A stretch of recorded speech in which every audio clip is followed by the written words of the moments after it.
Tonight we have a very special tool to look over. This is the Leatherman kick, and a huge thank you to Richard for sending this to the channel, along with some others that we will be reviewing in the future. Now, this Leatherman kick right here is special for several reasons, but this is a very pocketable tool, and you'll want to stick around to learn how cool this is. One of the things that we find is that it obviously has ruler measurements on the outside.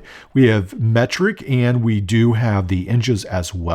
And then on the outside, we have this cool thing that Leatherman tried for a while, Zytel plastic liners is what I've read they're called. And it was so that you supposedly had a more comfortable grip. And we'll go ahead and compare that to the Leatherman Bond and see how that works out. But that is one of the cool things that you'll find from this series. I believe the kick, the fuse, and maybe one or so others I think had it as well.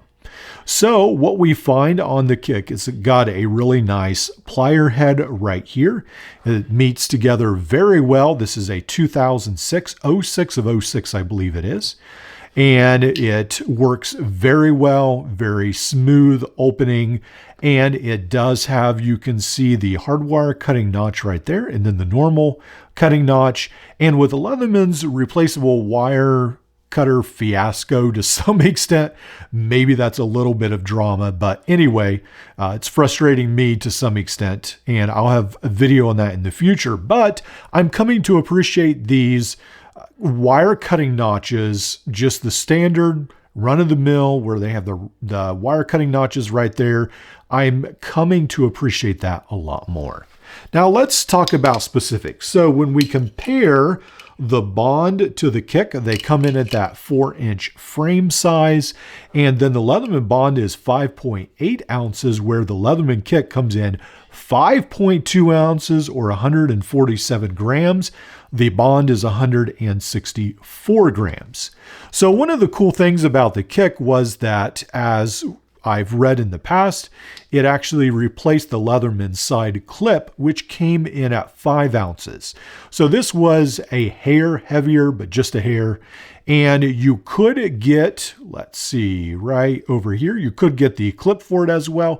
I think several of these perhaps came without the clip, and those clips now alone are running for about $100. You could probably buy about 5 of these tools for the price of one of these clips. So if you have a clip, hang on to it, or be sure not to give it away.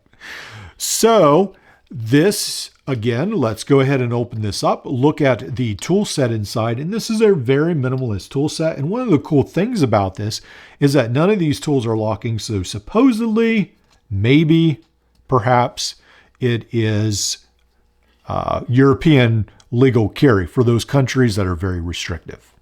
Now, what we have right here is a very nice tool set. We've got a knife, and this is not a combo edge blade. I know that frustrates a lot of people, but it's just your good old-fashioned straight Leatherman blade right there. And then you do have these screwdrivers. You've got a very long, smaller screwdriver and a fairly long, thicker screwdriver as well. So very nice, longer implements. A lot of times on multi-tools, again, you've got these tiny, stubby implements. And the one thing that the kick doesn't skimp on, it is very light, but it doesn't skimp on the implements, the length. You've got the full size. So you have the 3D, as people call it, bit driver right here. And then you've also got the can opener and the wire stripper bottle cap lifter as well. So very cool set right here. And I do believe, I'm pretty sure that this does take the Leatherman adapter as well. It looks like the same that's still in the rebar. So, and again, you had this lanyard holder as well. So let's go ahead and compare this against the Leatherman Bond. So both of these tools, I think to some extent, are trying to be modern successors of the original Leatherman PST.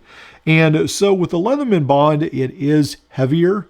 It is 0.6 ounces heavier, but again, it's not a huge amount heavier. One of the things you do get with the Bond is you get a file, and you do still have this pretty long, smaller screwdriver and this wide screwdriver, which is similar to the kick, but then you also get the awl as well. So you do get a couple extra tools, And then you do normally get a 3D Phillips. I put a bit driver in mine. You can sort of swap those out. And then I also have the can opener, wire stripper, and then the knife as well. And again, on the Bond, that is a single blade, no combo blade as well, a straight edge. So, and again, the pliers look very similar to the Leatherman kick. So you'll notice that pretty much, they look pretty much identical to some extent. Very, very close right there.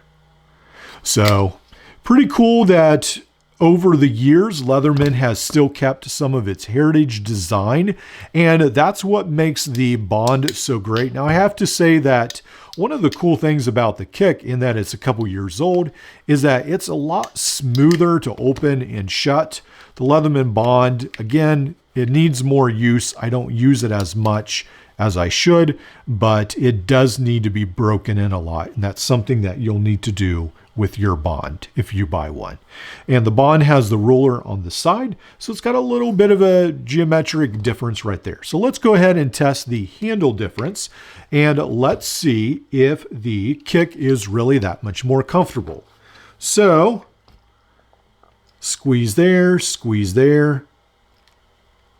I actually find that the Bond is more comfortable because they've rolled these edges. So that right there, it actually is a lot more comfortable with those rolled edges, because even though they have these Zytel plastic type inserts, what happens is your hands still end up getting sort of pinched on the edge here. So cool design to think about it, but it didn't quite work out perfectly. Now, it's probably better than some of the other tools at that time period, but I definitely feel like Leatherman did the right thing with rolling this metal very smooth, a lot more comfortable in the hand, actually. That's at least what I found. So again, great design, pretty cool, very minimalist pocket tool. So if you're thinking about, for instance, some people are very frustrated with a SOG Power Pint and they say, it's almost, the perfect weight for me. I want a very minimalist, light multi-tool, but it doesn't seem tough enough. Then maybe you want the kick. So this is a very viable option, something to EDC for those that say, I just need a knife. I know a lot of people like a file, but if you're okay with just a knife and a couple screwdrivers, then this is probably the perfect tool. And a lot of times I feel like the kick does go for a more reasonable price in the used market. Now, again, this is no longer sold, so you will have to search eBay or your local used online listings, but a very cool tool that still really stands the test of time and could be very useful to this day.